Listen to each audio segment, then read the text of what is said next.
Alright guys, a quick one. Here, I'll detail how to send out Gmail on iPhone.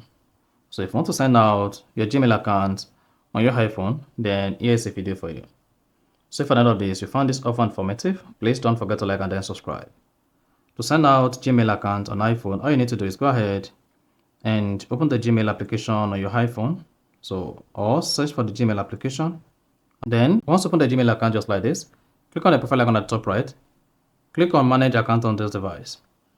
Then you should see all the Gmail account or Google account you have on the device. Locate and click on remove from this device under the Gmail account you want to sign out from. The support that says this account and any unsaved data will be removed from Gmail and other Google apps on this device. To proceed, just go ahead and click on remove. Once you hit the remove button, this will remove this particular Gmail account from your iPhone and then sign out. So that is basically all you need to do to send out Gmail on iPhone. So if you found this offer informative, please don't forget to like and then subscribe.